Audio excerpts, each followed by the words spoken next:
so gratifying that the campaign centered on those keywords, Europe, identity, belonging and destiny, won over 52% of the votes. For my dear friend Keir here, it was a result very similar to the Brexit referendum, but with the roles reversed, 52% for Remain, or in our case, Unite. Where it wasn't comparable, however, is the remaining 48% of the voters. They are not Eurosceptics. No, they are just ill-informed Euro-optimists who think I should have been fired for not having succeeded in uniting Albania with the EU long ago. But this is not my point. The idea of a united Europe is paradoxically both ancient and ever new. One of its earliest champions was a Frenchman in the 18th century, the Abbé de Saint-Pierre. In the ashes of the Treaty of Utrecht, after years of war, he envisioned a union of European states, a bold, idealistic vision of perpetual peace. His project even included cooperation with Russia, as well as with the Balkan and Mediterranean states, then under Ottoman rule. So I guess that for the visionary Abbé, today's Turkey would also be an indispensable partner in a union of perpetual peace. But the project failed, of course. It was killed by light interests and petty caprices, as Voltaire would put it, and swallowed by the fear that has long held Europe hostage. Even today, the myth of Europa persists, and the resemblance to the Europe gathered here today is striking. The dream of perpetual peace has been replaced by the nightmare of perpetual war. Instead of the bells of peace, we hear the drums of war.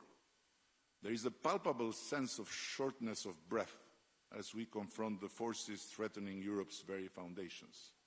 External aggression, internal fragmentation, the ghosts of imperial myths, shifting geopolitical alliances, the instability of global trade, and the deep, very deep difficulty of so many to believe in a new Europe for the new times. But I believe that there is no better moment than this one to remind us that while we rightfully think about a Europe of resistance, defense, and new military capabilities, we must not forget the other Europe, the Europe of enlightenment, human reason, and the quest for perpetual peace, not just among ourselves, but even with our enemies.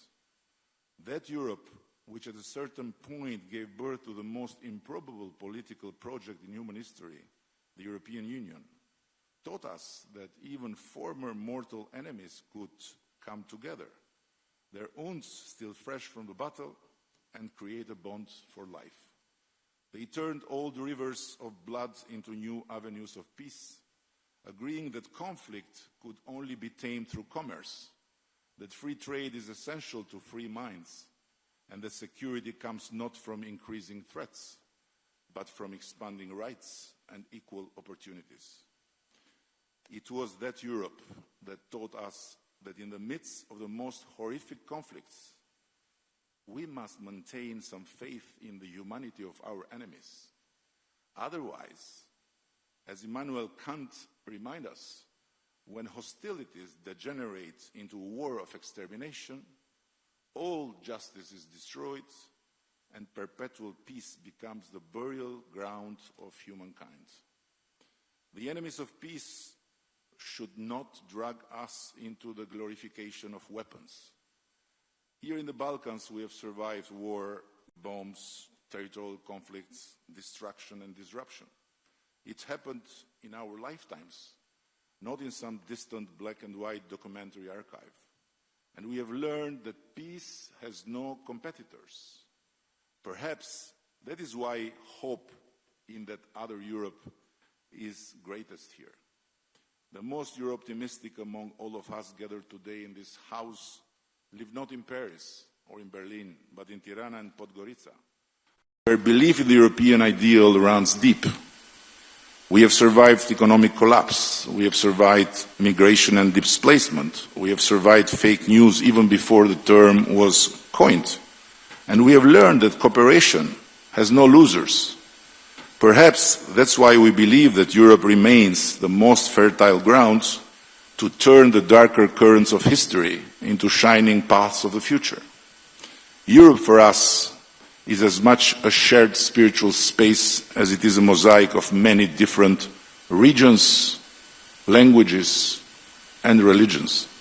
Perhaps that's why we feel the need, not just for new policies, but for a new kind of politics, one that redefines not only who we are, but how we are together, among us, and with the world. One that sees Europe not as a fortress to defend, nor as a museum to preserve, but as a shared soul to be protected, a shared destiny to be lived, and a shared future to be built. To do that, we must not only invest in defense and resilience, but in the hearts and minds that will carry forward Europe's soul, Europe's destiny, and Europe's future.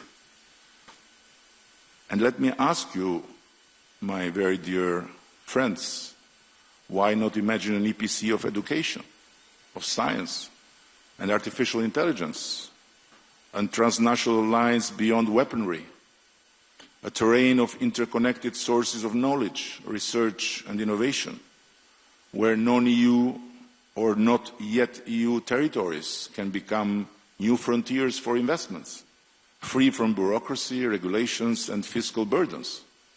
A revival of what followed the fall of the Berlin Wall, when Western Europe discovered its eastern half, and the investments flowed eastward, drawing the newcomers into the embrace of a free Europe and ushering the last sustained era of growth, of real growth in the old Europe, where high dividends returned from the investments in the new frontier. Let's give Europe's young people and start-uppers a better reason to stay than just talking about weapons and rearming. And let's give them a strong motivation to build and to dream on European soil, instead of looking and going far away to follow their dreams. Our struggle cannot be solely about resisting what others might do to us. It must also be about what we must do for ourselves, our children, and our Europe. It's not just about resisting destruction, this goes without saying, but it's about daring to build, to revive the wisdom of our history, and to strengthen the faith in our own human reason capabilities. When Donald Trump says that God saved him from the bullet because the Almighty had a plan for America, he tells only half of the truth. The other half is that God had a plan for Europe too. And it could not be more obvious. Europe, once again, has a God-given opportunity to reinvent itself.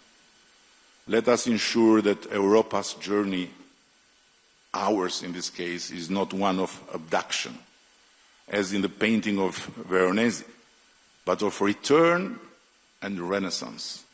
Return home, to a home filled with dreams of the future, free from myths of the past, by no doubt very well protected, but by no doubt resembling not the shape of weapons, but the imagination of both our children and our founding fathers, to a vision that is ours to make real. Thank you very much.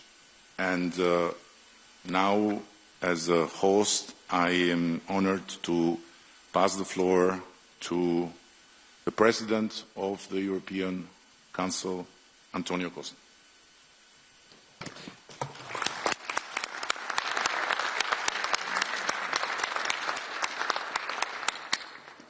Well, first of all, thank you very much, dear Edi, for your It's true, rainy, but very warm, creative and inspirative welcome.